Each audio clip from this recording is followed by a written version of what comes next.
Andy Griffith was known as one of the most laid-back stars in Hollywood, warm, calm, and always ready to laugh. People were shocked when something finally broke through that calm, not once but in a way that no one on that set ever forgot. It wasn't a small fight or a bad day on set. The event that caused it happened outside of a Hollywood studio, and what happened next showed a side of Andy Griffith that never made the news and was never meant to. Andy Samuel Griffith would become one of the biggest TV stars of his time, and maybe even one of the biggest of all time, before he became America's dad.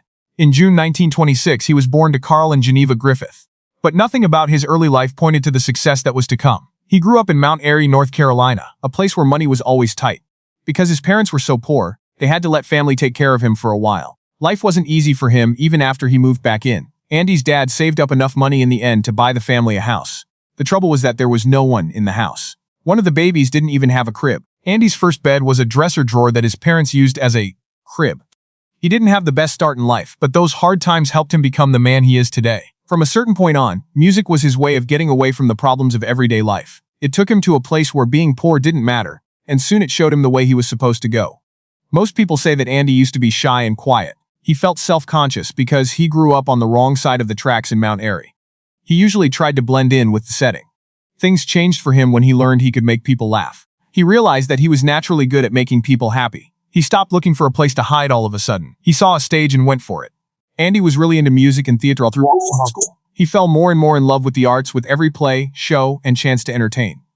Ed Mickey, who was a minister at his church, made a big difference in his life. Mickey showed Andy how to play instruments, helped him improve his singing voice, and praised his skills. In a strange way, though, his advice almost sent Andy down a totally different path. Andy went to the University of North Carolina after finishing from high school in 1944. Because his mentor told him to, he first studied religion with the goal of becoming a Moravian preacher. But it didn't take him long to figure out where his heart really belonged. He changed his major to music in the end and got his degree in that field. His years at UNC were not like any other. Andy became one of the best students and performers at school at the same time. He was the president of the university's chapter of Phi Mu Alpha Sinfonia, the oldest and most prestigious music club in the country. He also played lead roles in student productions of The Mikado, The Gondoliers, and HMS Pinafore. At the end of his school career, it was clear that performing wasn't just something he liked. He was born to do it. Still, Hollywood wasn't calling just yet.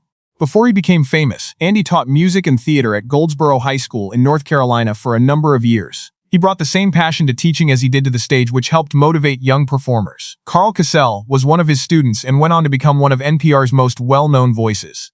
It looked like Andy had given up his dreams of becoming famous for a calm, steady life at that point. Getting married to Barbara Bray Edwards in 1949, they had 2 children together. Some times were happy, and some were sad for their family. Sam, their son, later struggled with drug abuse and died tragically in 1996. Andy and Barbara's marriage had already ended by that time. They got a divorce in 1972. Andy never lost the sense of fun that made him stand out in the first place. Though, in a strange twist, the act that made him famous in America wasn't shown on TV at all. In 1953, he put out a comedy monologue called What It Was Football. In it, a simple country preacher tries to make sense of a college football game's chaos.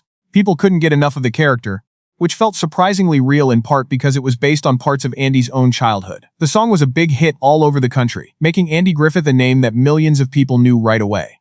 It made it to number 9 on the lists. That sudden success opened doors that didn't seem possible before. Andy got the lead role in the 1955 television version of No Time for Surgeons before taking the show to Broadway. He won over everyone by playing Will Stockdale, a sweet country boy who had a hard time adjusting to life in the Air Force. His timing was perfect, and his charm came naturally. The performance got great reviews from all sides. The New York Times said Andy didn't even need to do much to make people laugh. The paper said that all they had to do to get a response was walk onto the stage and look out at the crowd. Just being with him was so captivating. Even so, award season brought yet another shock. In 1956, his act got him a Tony nomination, but Ed Begley won the award in the end. Once again, Andy came very close to winning the top prize, but fell just short on several occasions. He didn't leave without anything, though. The Theatre World Award, which is given to one of the year's best new talents, was given to him for his Broadway debut. There were already even bigger chances just around the corner. Elia Kazan was looking for a strong lead for his big new movie, A Face in the Crowd, and Andy stood out right away. Later, Kazan said that he knew he had found the right person for him after hearing Andy's comic record and seeing him on TV. Andy really had a country charm that couldn't be faked, and Kazan thought it would show naturally on screen. Ironically, that honesty led to a problem no one saw coming. Larry Lonesome Rhodes, his character, was cunning, violent, and morally bad, which is the exact opposite of Andy. Kazan says that filming the movie's most important scene needed a unique solution. In retrospect, he said that Andy had to drink during the shoot because that was the only way to get him to act as angry as the part called for. Kazan famously said that Andy just wanted to be friends with everyone in real life. Not only did directors notice how warm he was, it became one of the things that made his career stand out. When the novel No Time for Sergeants was turned into a movie in 1958, Andy played Will Stockdale again. That was the third time he had played the same part. The first two times were on TV, and the third time was on Broadway. Even better, the movie put him in touch with Don Knotts. It didn't take long for the two stars to become friends, and their friendship would grow into one of the best comedy teams TV had ever seen. Before they became a famous duo, Andy tried to show that he could run big events by himself. In 1959, he went back to Broadway to star with Dolores Gray in Destry Rides Again. People really liked what he did, and he was once again in the running for a Tony Award. But once more, victory was lost. This time, Jackie Gleason won, and Andy came in second place again. As bad as those losses were, there was going to be an even bigger blow soon. After the hit movie No Time for Sergeants, Andy was very excited to work on the comedy Onionhead in 1958. It looked like a big step forward on paper. It turned out to be one of the worst things that ever happened to him in his career. The movie got bad reviews and did poorly at the box office. It quickly became a sad reminder that Hollywood success can end as quickly as it began. Andy began to wonder if working in the movie business was really where he belonged after this event. He didn't keep looking for movie parts, so he did something brave that surprised almost everyone. He left Hollywood. It turned out to be the best thing he could have done for his career. Andy Griffith went back to TV, which had always been the best place for him, when being famous got hard. Because he made that choice, he got to play a small-town sheriff in an episode of Make Room for Daddy. No one knew at the time that they were seeing the first look of a character who would soon become one of the most famous faces in TV history. Dan Thomas is pulled over for missing a stop sign as he goes through the quiet town of Mayberry in the episode. But this early version of Sheriff Andy Taylor wasn't the friendly, laid-back cop that people would come to enjoy. If anything, he was very sneaky. What I found most funny about the story is how powerful this version of Andy seemed to be. Danny Thomas stops and finds out that his driver works in show business. He thinks the driver has a lot of money. Without missing a beat, Andy makes the fine bigger. Danny naturally tells him he will tell the justice of the peace about him. Andy is the justice of the peace, which is bad for Danny. After this, Danny decides to use the local newspaper to expose the corruption. Just as quickly, his plan falls apart when he learns that Andy is also the editor of the Mayberry Gazette. Andy Taylor had an amazing amount of power over a small town for just one person. By the end of the show, the two men have worked out their differences. What began as a guest appearance turned into the Andy Griffith Show. Luckily, Sheriff Taylor changed a lot when the show started. The sneaky opportunist went away, and in his place came the wise, patient, and fair-minded sheriff, who would become one of the most beloved characters on TV. Mayberry wasn't always as peaceful off-screen as it seemed, though. Andy loved making jokes in between takes. He was always playing jokes on the cast and crew, laughing with them, and singing whenever the camera stopped running. The mood was great for most of the group. Frances Bavier didn't. She took her job very seriously, and didn't like jokes or other people messing around.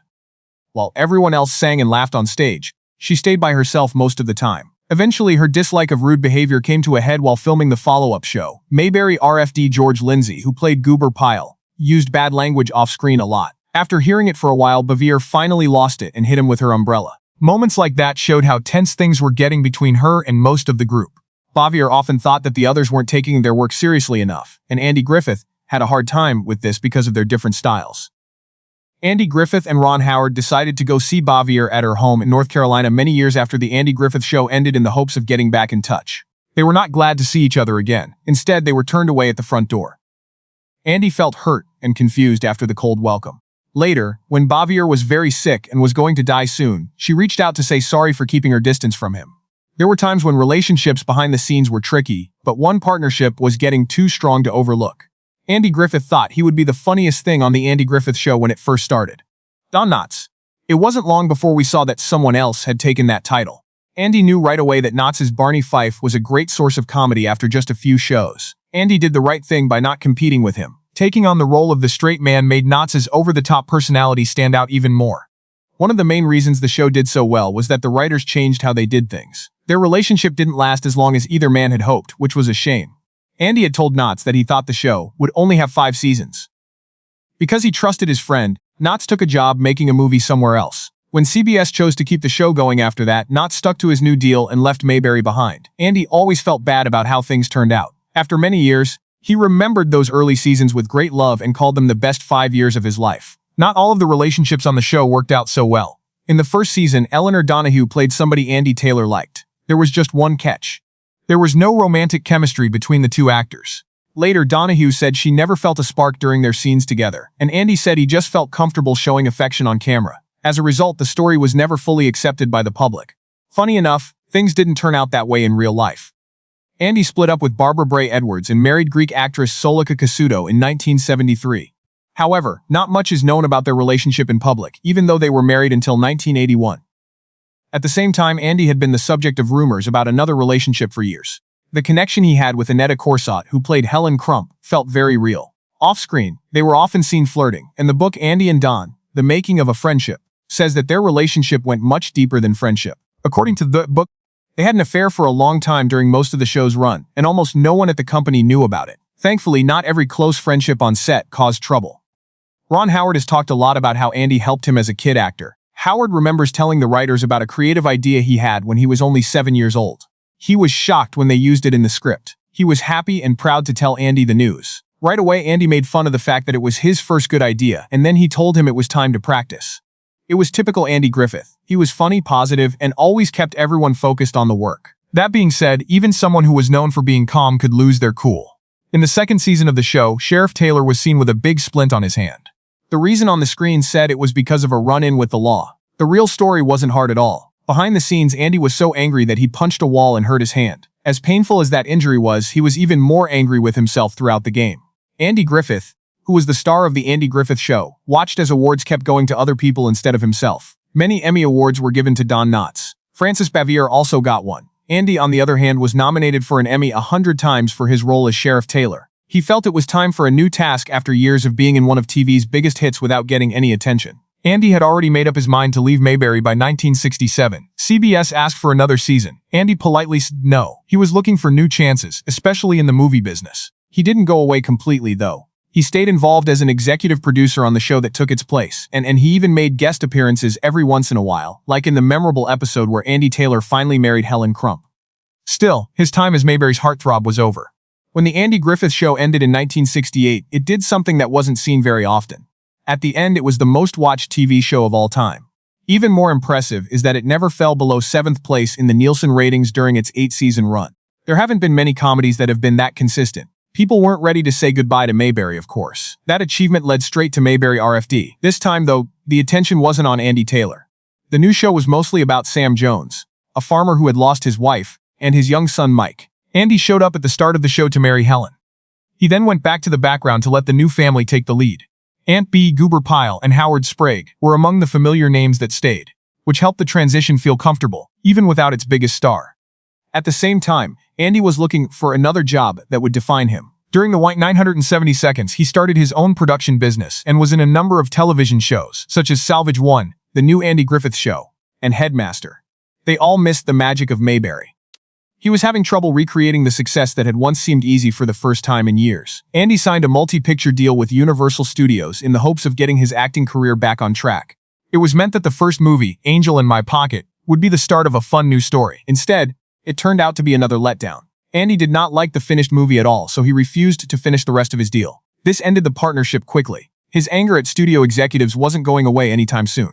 Soon after, he tried to get back on TV with Adams of Eagle Lake. Creative disputes started almost right away. The network wanted action shows with lots of fast-paced scenes, thrilling car chases, and exciting explosions. Andy wanted stories that were carefully thought out and based on characters and feelings.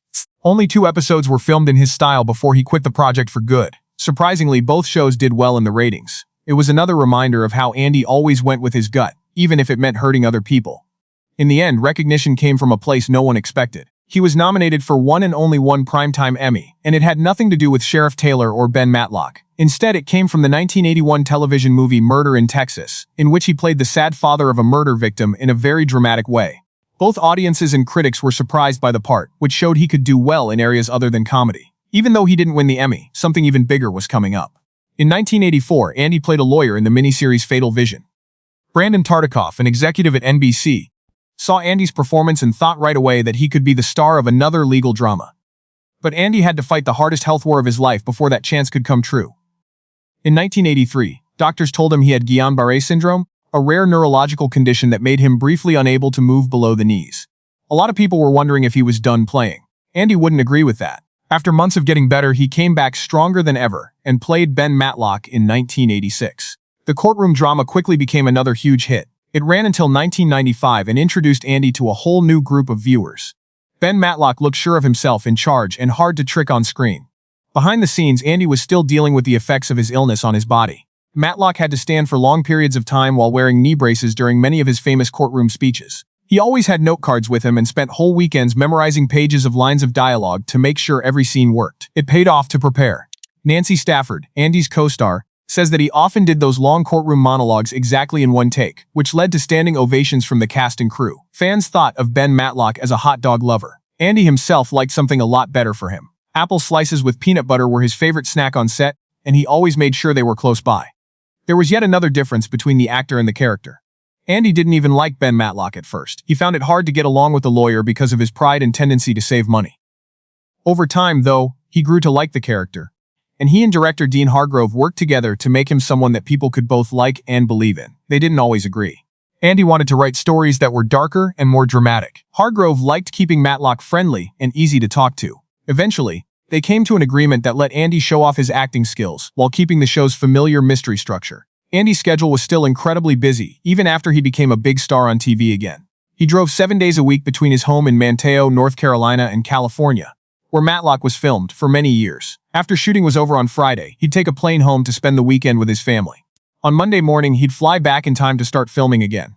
He did that hard routine every day for 6 years. Even though it was hard on his body, Andy Griffith always made the trip for his family. Even so, life was about to give him another problem to solve, one that would be much bigger than any problem he had already solved. The last turn in Andy's story. After 6 seasons of high ratings, Matlock finally started to show signs of slowing down. In spite of that, it stayed one of the most famous dramas on TV. But bigger changes were going on behind the scenes.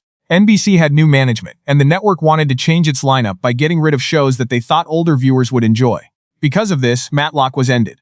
That would have been the end of the road for many artists. That's not for Andy Griffith. But he wasn't ready to give up on Ben Matlock or that famous seersucker suit just yet. Andy didn't give up when he lost. He got to work behind the scenes. He was very important in making the deal that brought Matlock to ABC, which gave the show a second chance. Beside that, he found a useful solution that worked for everyone. The show's production costs dropped by a huge amount when it moved from California to North Carolina. Andy also didn't have to fly across the country every weekend to be with his family after the change. The network and its star both did well. Matlock stayed on the air for 3 more seasons because of that choice. The show could end on its own terms instead of going away all at once. Around the same time, Andy's personal life finally felt stable again, something that had been missing for years. Andy met actress Cindy Knight while she was acting in The Lost Colony, an outdoor play that he had also been in earlier in his career. They got married in 1983. This marriage turned out to be different from the others. Andy and Cindy were together for the rest of his life, and people who knew them said that their relationship was happy and stable. Andy was known to many as Sheriff Taylor and Ben Matlock, but acting was never his only hobby. He had been into music for a long time before TV came along, and he never gave it up. He kept in touch with the music that had inspired him as a young man growing up in North Carolina by recording a number of gospel and country records over the years. One album, I Love to Tell the Story, with 25 classic hymns, did really well. When it came out in 1996, it went platinum and earned Andy a Grammy Award, something he had surprisingly not won in all of his legendary acting career. It was a good reminder that he was good at a lot more than just playing. After a few years, though, Andy got into one of the weirdest court cases of his life. It was legal for a man in Wisconsin to change his name to Andrew Jackson Griffith before running for sheriff in 2006. Andy thought the man was trying to get attention by using his well-known name and the fact that people knew him as Sheriff Andy Taylor. He sued the candidate, saying that the candidate was taking advantage of his fame. Things didn't go his way in the case. In the end, the judge agreed with the Wisconsin man and said that his acts were legal under the First Amendment. The news story about Andy losing a court case involving another man with the same name was one of the stranger ones in his career. Even though that setback happened, Andy was incredibly strong in his later years. He had quadruple bypass surgery in the year 2000. The surgery was very important, but he did very well and went back to living a normal life. Then in 2007, he broke his hip in another accident that put his resolve to the test. He fought his way back again, but in 2012, the last part of his health battle began. Andy had a heart attack in his North Carolina home. As planned, the next day at the age of 86, one of television's most loved stars died quietly. Fans from all over the world were very sad about his death. But what happened next shocked a lot of people. Andy's family respected his wishes by planning an almost immediate burial instead of a big public memorial. He was buried on his Roanoke Island farm just hours after he died. Since everything happened so fast, there was no public funeral. Many of his fans and even some close friends and family never got to say goodbye in person. The day Andy Griffith lost it on set for good. Andy Griffith was known for being one of the easiest people to work with by almost everyone who knew him. He liked to joke around, play little tricks, and keep things light on the set of The Andy Griffith Show. The actors often talked about how much fun they had when the cameras were off. So, what could cause someone with that calm and easygoing personality to lose all control? You may already know about the famous time in the second season when Andy got so mad that he punched a hole in the wall. He didn't stay mad for long, though. It was said that he felt bad about losing his temper and that he calmed down almost right away. That being said, this story is on a whole different level. It comes from a subscriber who has been a long time and whose dad worked on the set the day it happened. That's also why you won't find anything when you search online. There are no interviews, stories, or old newspaper clippings that talk about it. The story just never got out to the public. But when you look at the big picture, it's easy to see why the people who saw it believed everything they heard. It's important to tell the difference between Sheriff Andy Taylor and Andy Griffith the person, in order to understand what happened. There were some similarities, for sure. For almost all actors, that's true. It doesn't matter how skilled someone is. Bits and pieces of their real personality always make it to the screen. Andy had that friendly, down-to-earth quality that made Sheriff Taylor feel so real. He was friendly, but deep down he cared deeply about the people and things around him. The Andy Griffith Show tried to stay away from politics and controversy, but Andy wasn't afraid to stand up for what he thought was right. He fought hard for equal rights and was a vocal supporter of President John F. Kennedy. Then, on the 22nd of November 1963, everything changed. Andy was in the middle of shooting when the news came in that President Kennedy had been killed. People who were there say it was the only time they had ever seen Andy lose control of himself. The actor, who usually stays calm, was shocked by the news. He started to damage props and hit the filing cabinet in Mayberry's courthouse, set over and over with his hands. It was just too hard to hold in the grief. No one tried to stop him. The actors and crew knew right away that he wasn't mad at anyone else in the room. It broke my heart deeply. They took a quiet step back, giving him the time and space he needed to think about what had happened and how it affected the whole country. But one person saw more than just an emotional outburst. Don Knotts thought his friend didn't need anyone to make him calm down. There had to be someone to stand with him. Don walked over, put his arm around Andy, and stayed with him, while he tried to make sense of what he was seeing and hearing. It was impossible to find the right words to describe how something so shocking could happen. Being there is enough some of the time. Not long after that, everyone knew that shooting wouldn't be going on that day. The production was stopped, and the cast and company quietly left for home, each trying to deal with the terrible news in their own way. Don, on the other hand, did not leave with the others. He stayed with Andy until he was sure his friend was going to be okay, and then he went home himself. It's easier to understand Andy Griffith's reaction now than it was at the time. Different people deal with loss in different ways. And terrible events can make people feel things they didn't expect. This sad day on the Mayberry set doesn't take away from his legacy. Instead, it shows that behind one of TV's most beloved characters was a man who felt desperately lost just like everyone else. That moment didn't really make Andy Griffith seem like he was from another world. It helped me understand him.